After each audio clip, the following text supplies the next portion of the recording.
Good morning. Welcome to the February 26th, 2021 edition of Bob's Coffee Chat. This is a weekly Friday morning Zoom meeting focused on surviving and thriving in the era of Corona. I am your host, Bob Bednarz, and today's presenter is renowned business coach Roberta Ryan. Roberta brings 18 years of experience coaching right brain, creative business owners to help them gain the clarity, skills, and confidence they need to succeed. Roberta is going to discuss the first misunderstanding that can get in the way of your building a successful business. Your wise owner self is underdeveloped.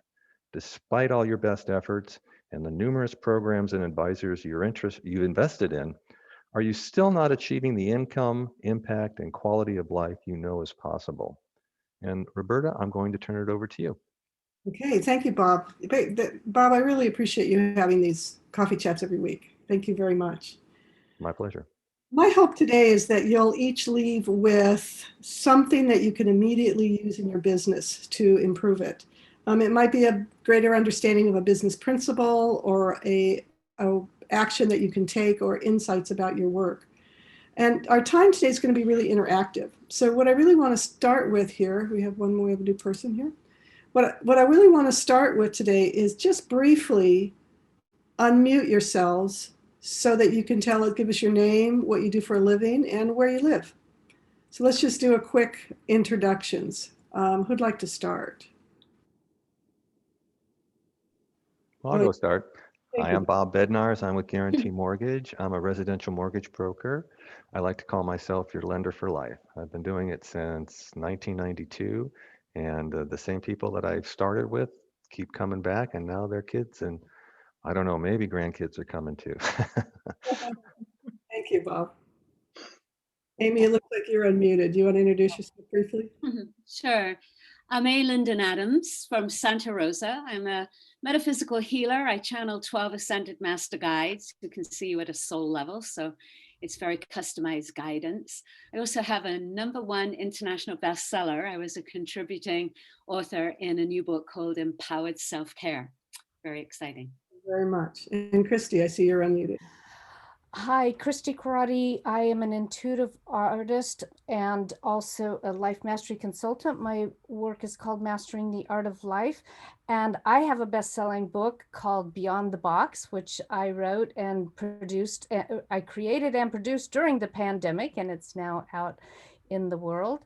And I help people discover where they are stuck and how to move forward using intuitive drawing process.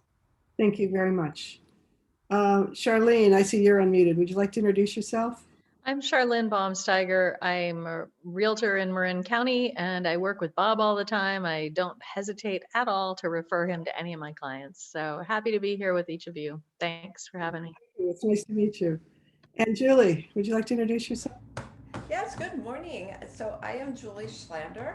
I'm the owner of Healthy Living with Julie, based out of Santa Rosa, California. And I offer nutrition and lifestyle coaching.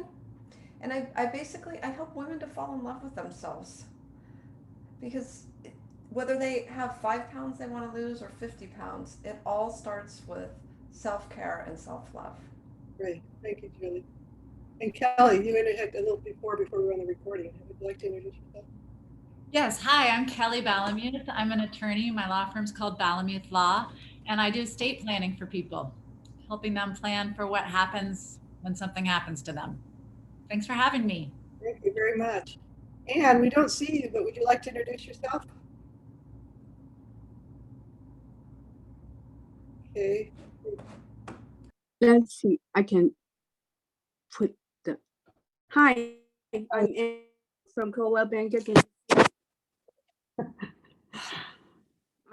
I am a real estate agent in residential and for a long time. Great. Oh, you're freezing, Ann. Join us. It's good to have you here. I see why you're freezing a little. A little bit more from you in a minute. And Rajita, would you like to introduce yourself? You're calling in from Germany. So second time, yeah. So I introduced myself. Yeah. So here is Ranjita. I'm calling from Germany, and I'm a scientist by profession.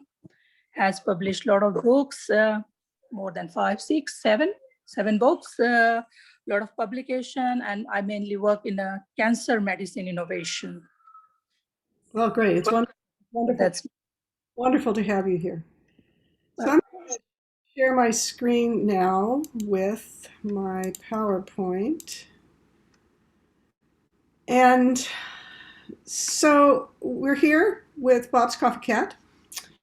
And I want to give you just a little bit of history. I've been coaching for 18 years. I've been a coach for 18 years, and before that I had varied roles within business, including 15 years co-running a family business. And honestly, I've always really been very much a business geek. I love to read and take workshops, and then what I do is I interpret it for my right brain creative business clients. And that's really what's happened with this. Let's see here. I get my this book I recently wrote. It's an ebook. It's free. You can download it on my website. 5 Misunderstandings That Keep Your Business from Thriving. What I've noticed over the years is that an awful lot of business advice that's out there is presented in a way that it's difficult for creative, intuitive people that are right brain, have a right brain orientation, creative, intuitive, to actually understand. It's often spoken over their heads. There'll be presentations that are very linear based, and they may be. It's as if you were in a algebra class and nobody ever really showed you how to do arithmetic. So one of the things I've done over the years is interpret business perspectives for people that have a different way of approaching it. In this book particularly, I've captured 5 misunderstandings that I've seen over and over, that when people start to understand them and reframe them, their confidence and their success in business increases. And so the bottom line really here is that all business is about solving problems, your clients and your own. The better we are at addressing our problems, the more successful you'll be. And it's however you define success, once you can understand them better. So a really good business person is somebody that, great business people are great problem solvers. And the trick is to be confident with what you're doing so that you reduce the cycle time from the times that you're feeling really stressed to the times that you feel really confident and you know what actions to take. And less time means less money, less energy. You're completing your goals quicker when you're getting from one side to the other. And one of the primary principles or misunderstandings that I've noticed is I refer to it as the 3 selves of business. And I take some of this from a consultant that's been around for decades by the name of Michael Gerber. He's been famous around the E-myth, which is a perspective of looking at business. And one of the things he says is that people often have entrepreneurial seizures, is what he calls it, where, for example, it might be a contractor and he's in construction and he's getting paid $25 an hour and he's watching his boss charge $75 or $100 for his time, and he thinks, oh, I can do that. So he has what Michael Gerber would say is an entrepreneurial seizure, and he goes into business. But he's a worker. He understands how to do the work, but he hasn't yet learned how to run a business. So when we look at the 3 selves of business, there's the owner self, there's a wise owner self, there's a resourceful manager self, and then there's the efficient worker self. And I'm going to talk a little bit about each one of these.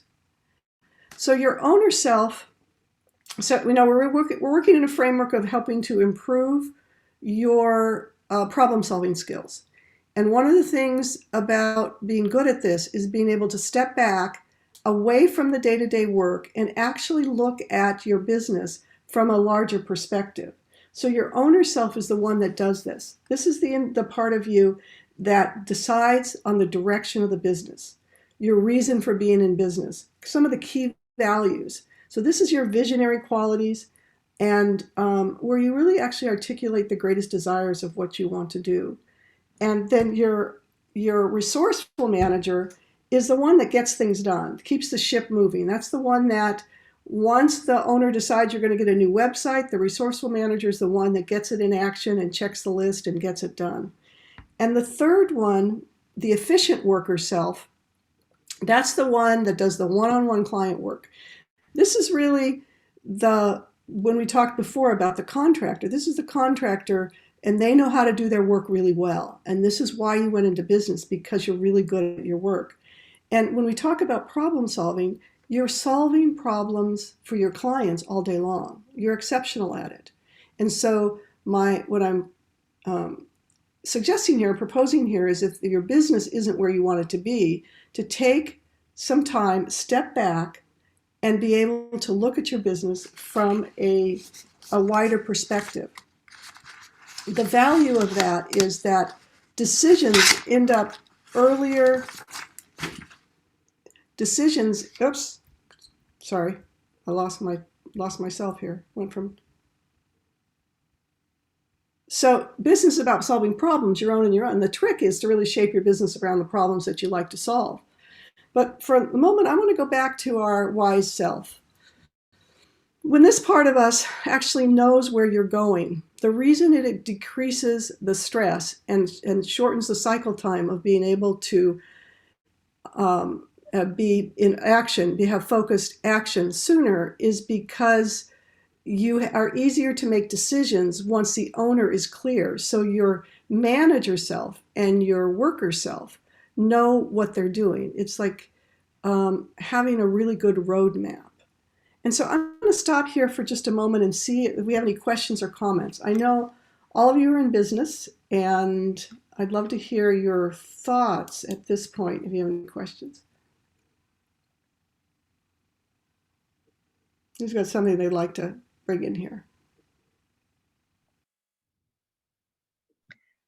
I guess I just would comment that it makes sense, is that as a solopreneur, you're trying to be 3 in 1 all the time, and that's difficult. So, which is why I signed on today. So thank you.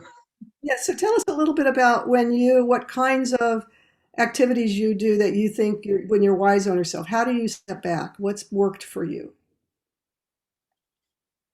I think having a long range goal, the wise owner self is looking long term, like where do I want to be in 5 years? Where do I want to be in 10 years? It's more the overall plan, and staying educated to, doing those kinds of things, the big picture person. And great, thanks. Who else would like to weigh in on how they've worked with this? I mean, yeah, I think this is a great descriptor of the balancing act that we all do.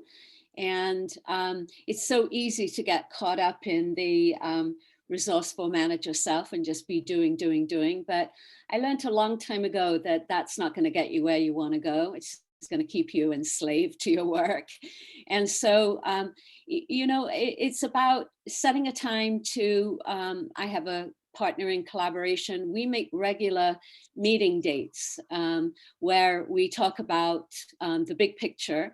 And at times we take, maybe a day or even 2 days to just do planning strategic sessions where we start to play with long-term vision, because that's so important, especially now as we get older.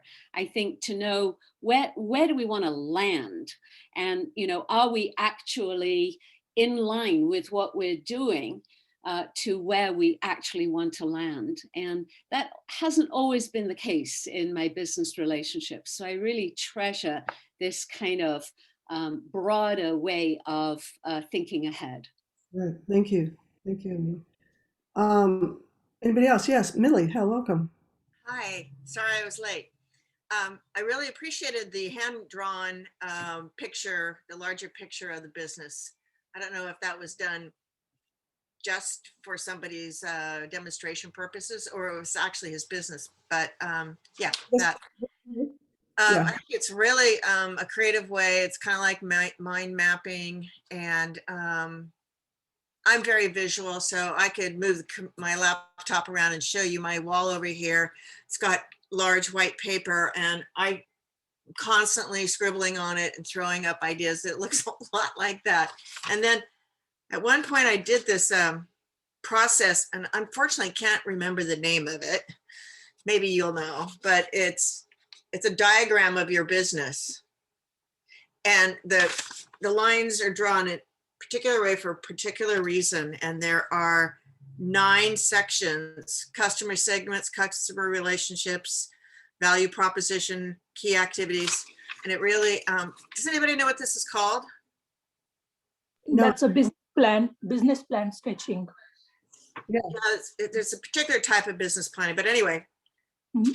I find the visual, to get all the components like that drawing really helpful to me because I'm visual. Welcome. I keep it all in my head because my head's not that big. Welcome, Teresa.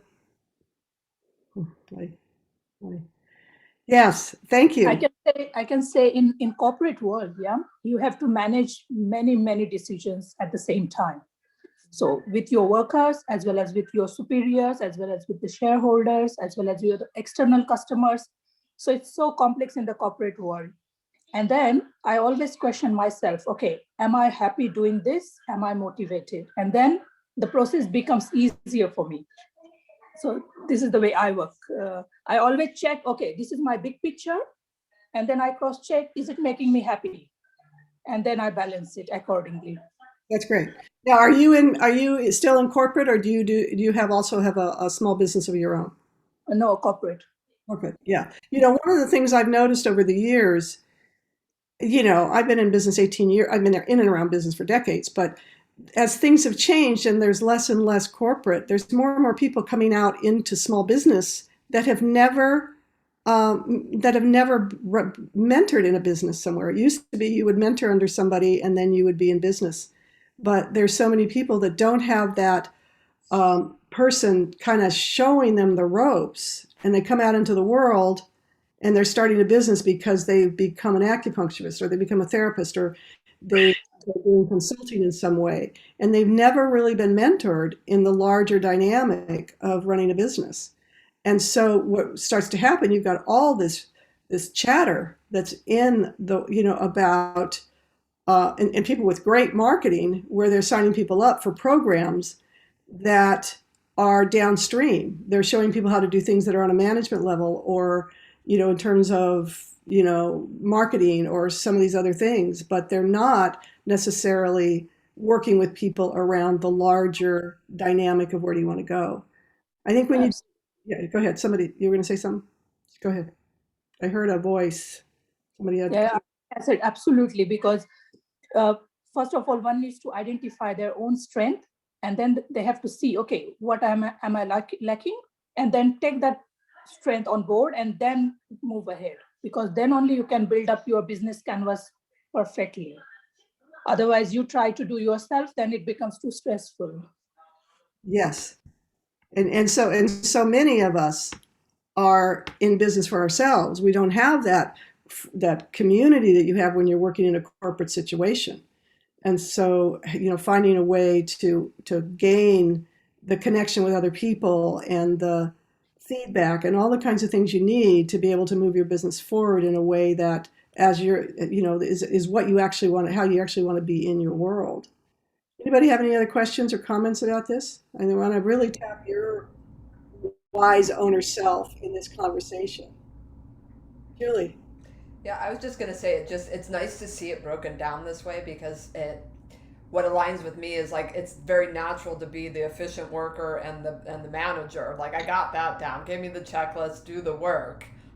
But oh yeah, I need that other one to be having more presence. Yeah, in some ways it's almost like having permission to step back, because we've got there's always way more to do than we can do. And most of those things we're doing, we're not billable. So it's like being able to balance our days so that we have enough hours that we're earning what we need. It's like, one thing it'd be interesting, it's like to step back and imagine that you had 5 employees, and the employees are the worker cells. And so somewhere in this owner cell, you need to develop a system, a plan, to be sure that the worker cells log enough hours to be able to not only support them, the overhead for them, the managers that are handling them, and then yourself. I mean, that's what, so many small businesses that have 5, 10, 15 employees have to think about from that owner perspective. So it's like when it's just yourself, actually, being able to imagine, yourself so that you're earning what you need to earn. And because so many, I can't tell you how many people that have started business where whatever they were earning in their daily lives, maybe $25, $30 an hour, $50 an hour, that's what they think they're going to go in and do consulting around. They're going to start lower, but they haven't factored in all the other elements that happen, that our actual billable hours are such and often a smaller percentage of what we do. It's like learning these different. Roberta, your volume is doing its weird thing again. All days, we have a Yeah. volume issue. Okay, thank you. I feel like tapping your microphone or something. I don't know. Roberta, just lean into your computer like this and it should be fine. I think it just needs to be near your. Okay, great. I think it's something else, but yeah. Maybe this is just to say that what's most important here is for you guys to have more to say than I do in terms of this conversation. Who else has something in this dynamic that they want to put into the mix?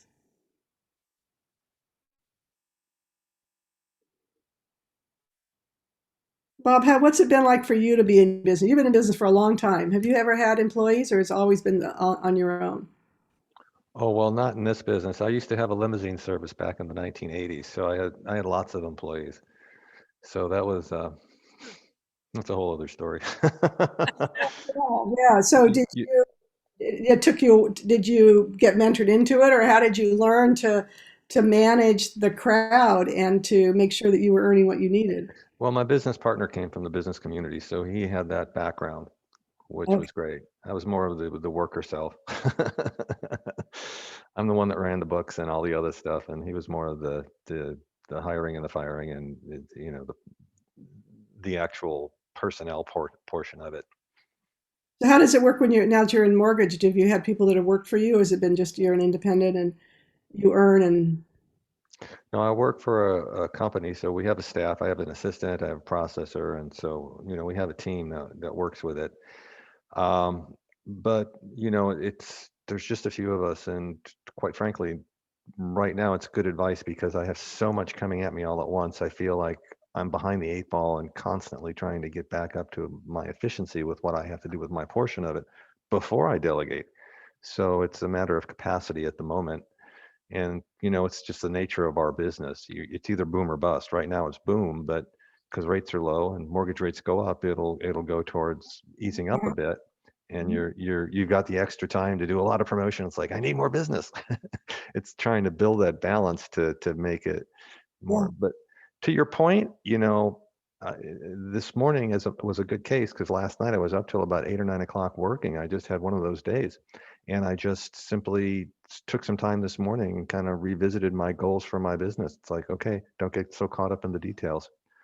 Think about the big picture. And so this morning you stepped back and your owner self had to kind of look things over and figure out what the other people down the line were doing. Yeah. Exactly. And then kind of like, all right, what's my priorities and, what has to be done and what, because I have a tendency to respond in the moment where I have to like prioritize my time a little better. So I'm not instantly responsible to everybody. And all of a sudden I'm doing 10 things at once where I don't really have to. Right. And that's really the trick that's why we step back and figure things out so that we can move and we can respond quickly in the moment. And so these thinking things through ahead of time gives us the filter system, gives us the ways to know what decisions we're going to make. And, whether it's large or small, when people come to see me, it's often because there's a bigger issue to handle. And we still, the basic problem solving model, which has to, I think we do it whether we're cooking dinner or doing our business. What do you really want to create? Where are you now? What's in the way? And then what's the answer? But being able to step back and the better you get at that, the easier it is, so that there is times when you just stop for a moment and recalibrate. Really, that's what you're doing this morning is like, oh, wait a minute. You just need to recalibrate. Yes, life's too short to get caught up in the details of minutia in the business. A business savvy for me is really defined as being able to assess a situation and make the best guess decision. You know, there's a myth that I've heard many times from the community I'm in, where the people just say, "I'm not good at business." And it's as if you have to be born being good at business, and it just isn't true. You know, we're good at problem solving in many areas of our lives, and in order to have the businesses that we want, and so many of the people in my community went into their businesses because they wanted to make a difference. There's something that they see that they can do to help people in their lives in one way or another. But you're not going to have that impact that you want unless you have a really strong business. And that's the foundation of that is really problem solving, being able to and we are all good at it in some place in our lives. It's just a matter of getting over the belief that we can't be good at it in business or we can't be better at it in business. It's just continually coming back. And if you know, really smart business people, they ask for help when they need it. They slow down. There's a confidence. I mean, if you guys think about what are some of the areas in your life that you're really good at, like carpentry or sewing or cooking or some of these other things, where are you really exceptional? Well, that's where I was going to go next is, you know, for me now, I'm starting to realize as I'm older, you know, that it's about staying in my genius zone. You know, there are parts of my business that only I can do, that, you know, the client comes for me to do that. And there is a whole bunch of other stuff that, you know, especially around technology, the back office, all the financials, all of that stuff.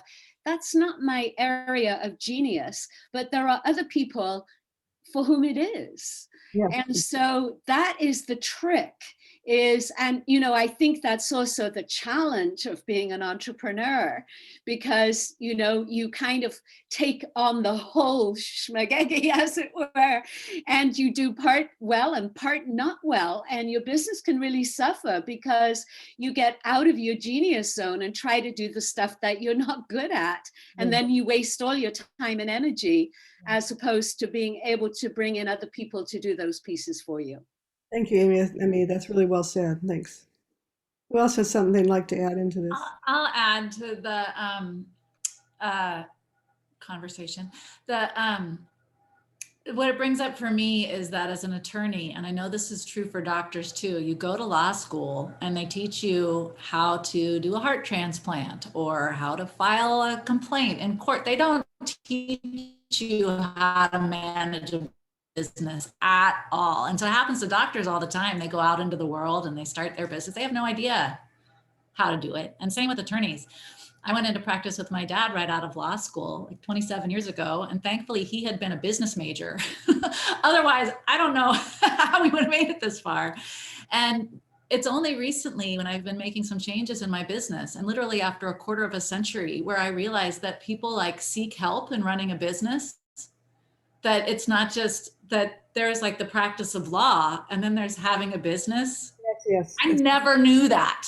I never knew it until recently. And it is mind blowing to me. The other thing, like, I don't know how I made it this far. It must have been my dad's business. Yeah, your dad was always there doing that part of it. Well, I mean, sort of. Like, he didn't necessarily know exactly what he was doing either. Like, the other thing it brings up though is like there's a consciousness of having gained that understanding that there's this other level of you know, that you have a business, and it's, to me in part, it seems like just, and maybe everybody already does this anyway, but this concept that like you and your business, although you might be the same, there might be things like I'm sorry if I'm saying your name wrong, that that only you can do in it, and in that way it's integrated with you in a way that can't be separated. And yet your business is separate from you. Like that, the idea that there's this thing that you're like managing just as a concept, I think is important. And personally, I didn't have a wise manager self, I don't think, until recently. Now it's a little baby and I'm trying to let it grow. I'm really glad you're here today. Yeah, wise. Yeah, and yet you've moved along very well, and it's all worked. But so it was there. But when you start to make changes, that's when there's a place of needing to step back and have a better view of it. Yeah. Yeah, for sure. For Thanks sure. for that, Kelly. Appreciate it. Who else has something they'd like to add?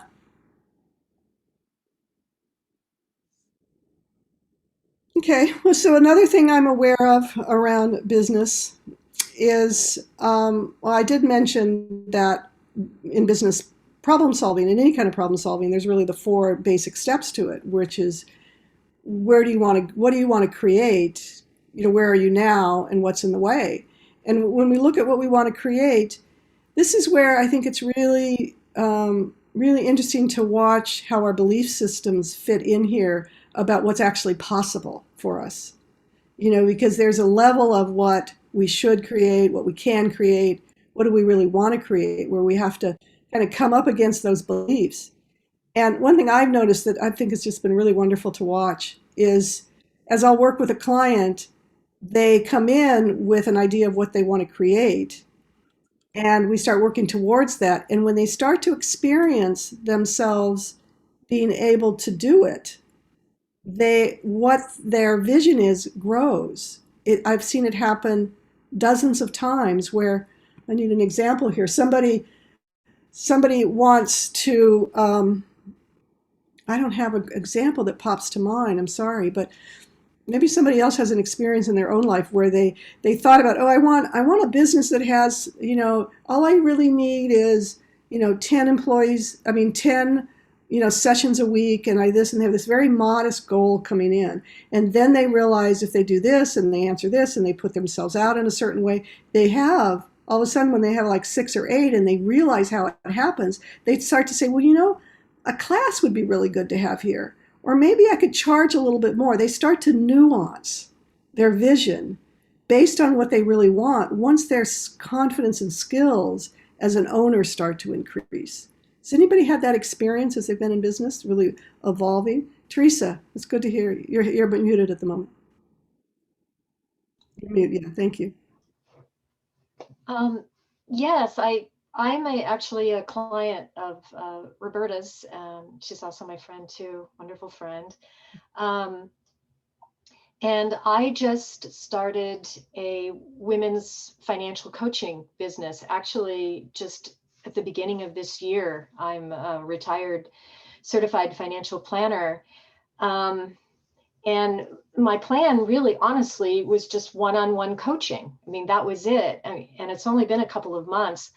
Well, guess what? I'm right in the middle of starting a podcast series on top of doing the women's coaching. And I can tell you a lot of the reason for that is Roberta really has a process for going through this. I did know what I wanted to create, but I just honestly didn't think about the rest of it. So by putting in the work last year before I retired, it's amazing how quickly things are rolling this year, probably too quickly. But I think I'm happier than I've ever been in my life. It's been so rewarding. Who knew I could actually edit audio given my technical knowledge?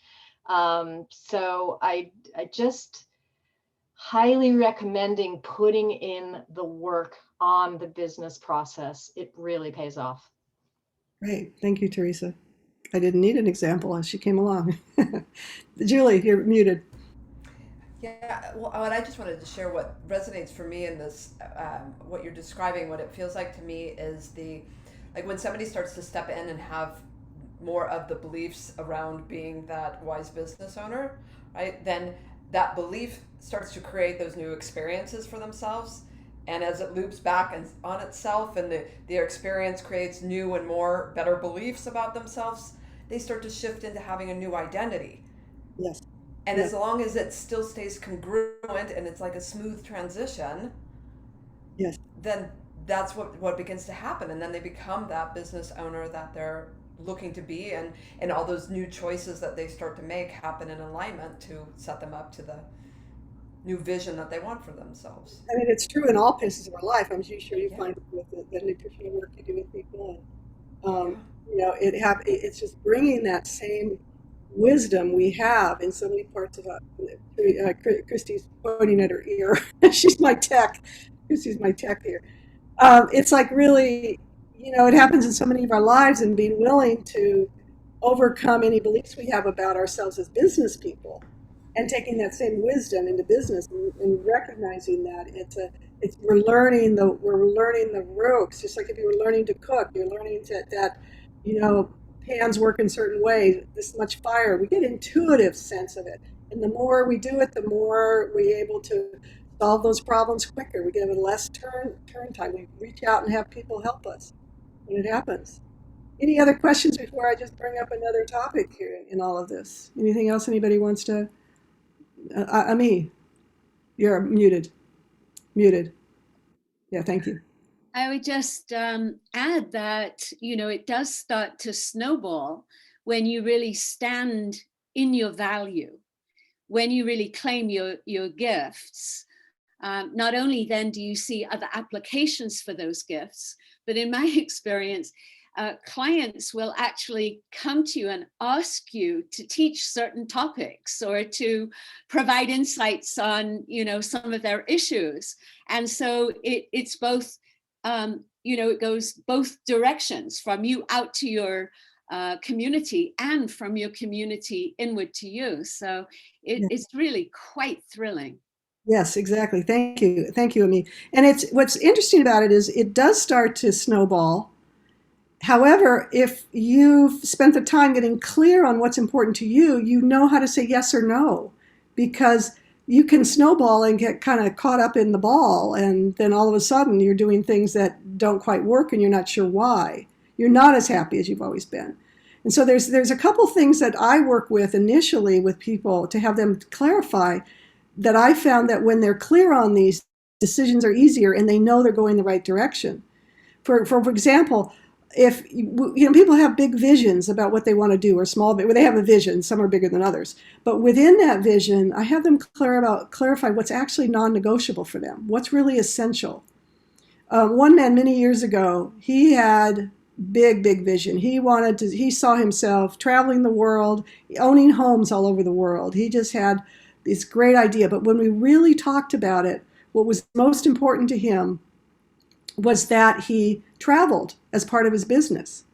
So whether he owns homes or not doesn't matter as much as for him to know that he wants to make decisions to be able to travel.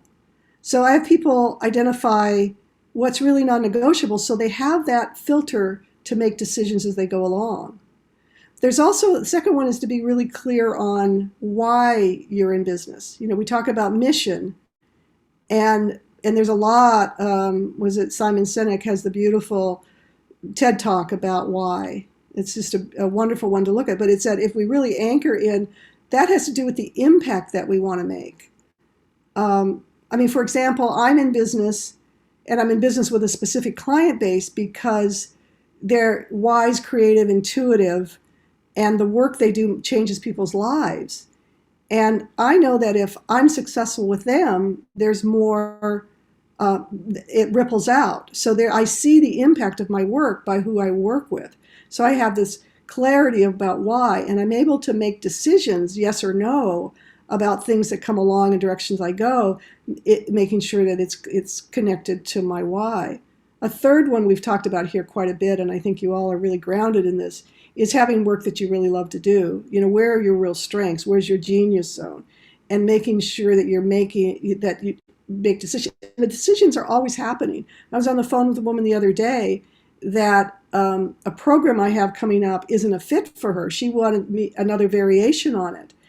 And I'm not sure if that's really the right move for me, you know? And so she wanted me to split off a part of it and do just part of it with her. And it's possible, but I have to think about whether it's right. So it's like, it isn't like you always know instantly, but you have more developed to be able to know. And another place to be clear on is who's a good client for you, you know? And this is an example with her. She isn't exactly who I would define as my client, But so it's like these decisions are constant. And so being clear ahead of time about this. Any thoughts, questions?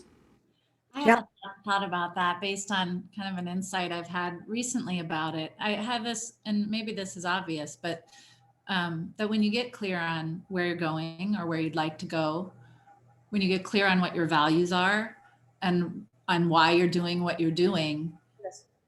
then there's a sense, I think a lot of people have, that things just fall into place. But I think that the reason they fall into place is because in all of the micro decisions that we make all day long, when you're clear, you come to those decisions in a very different mindset and probably make in a lot of those decisions a different decision than you made the day before when you weren't clear, before you got clear. And so it's not so much, my realization, I guess, was that it's not necessarily magic, that when you get clear, everything falls into place. It's like a accretion of just little things that are all being done in a different path.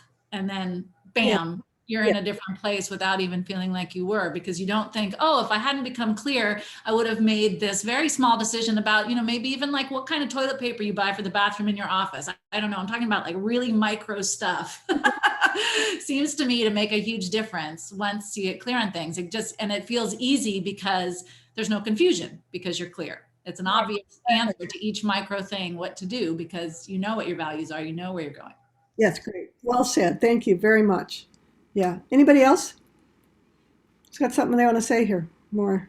We're coming up to the towards the end. Anybody else have anything they want to contribute in here? Questions? You lost me. So what do you have here that you want to take forward with? What kind of what are some of the actions that you want to take based on what we've talked about?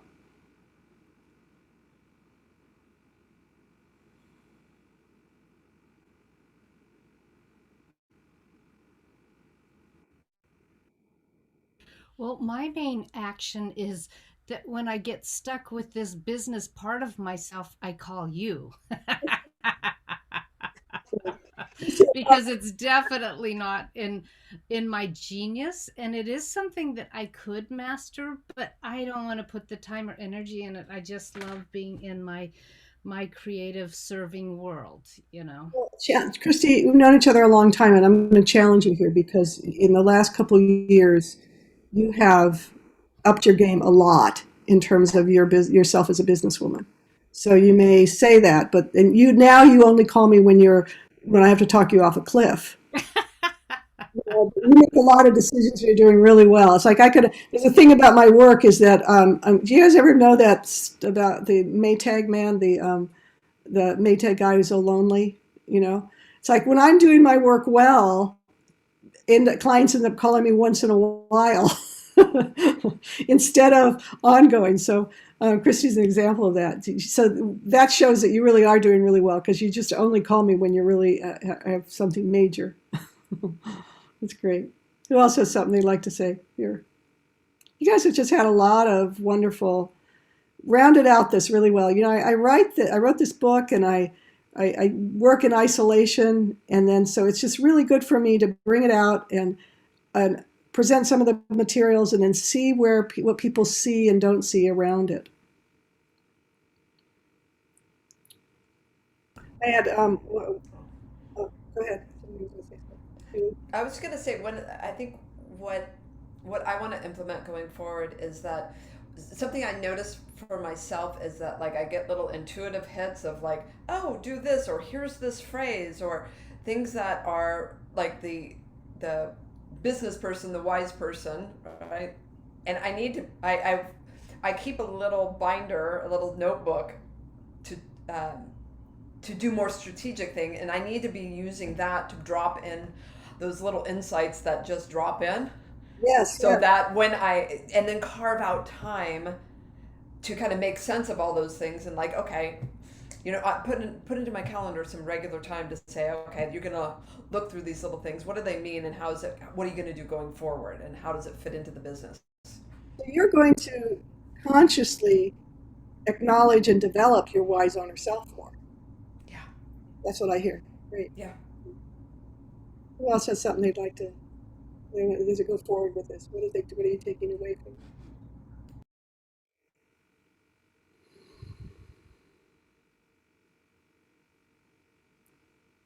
Who has something they'd like to say? Millie, what would you like to? I just really value what everybody said. There's a lot of wisdom in this room. I'm currently going through a whole process about rebranding or fluffing up my old branding and rewriting a lot of stuff and reinventing myself. So all of this supports me. And, we're talking about how business growth can spiral and upward and snowball, upward or downward.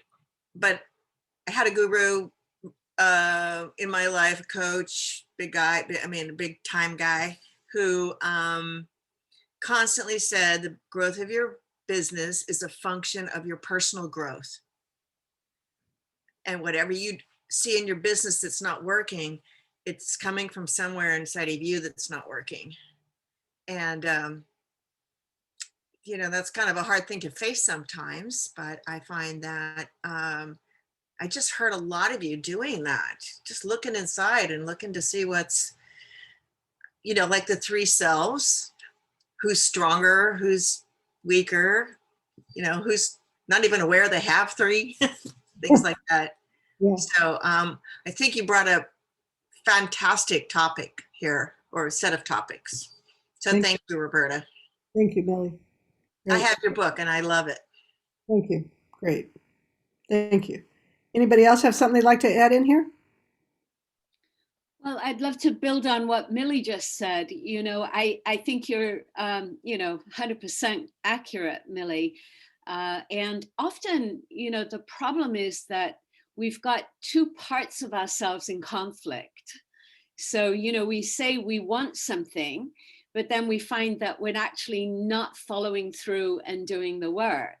And so to really do that self-discovery, to see, what the internal conflict is, and then you can have kind of put both feet against one strategy, whether it's to do it or not do it, but you're no longer creating that inner tension that then gets reflected, externally all the time.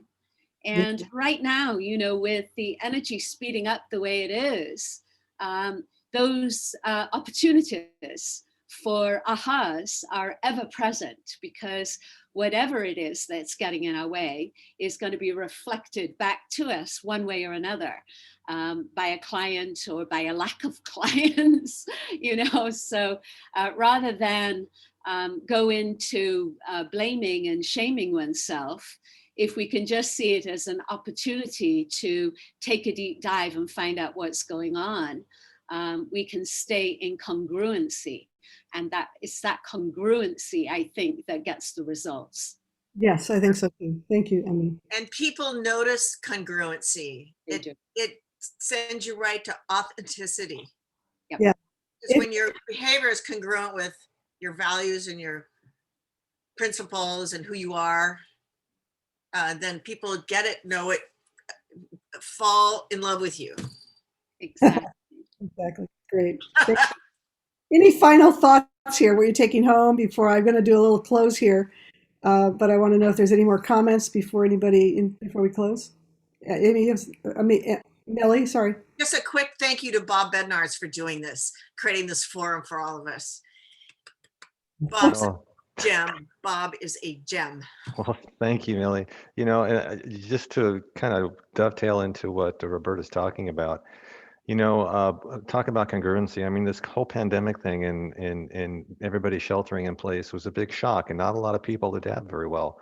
I know last year at this time, somebody told me I had to do a Zoom meeting. I freaked out. I know, what is that? I thought everything was going to fall apart, but quickly latched onto the opportunity involved. And it sounds like a lot of people in this room have taken this opportunity to reach out and meet people from not only outside their area, but my goodness, we have Ranjita here from Germany. And it's just like, I've met so many interesting people and expanded my my contacts, not only for business, but for getting to know people personally as well too, and to just keep my core values into just being positive and open and opening up to the possibilities we have.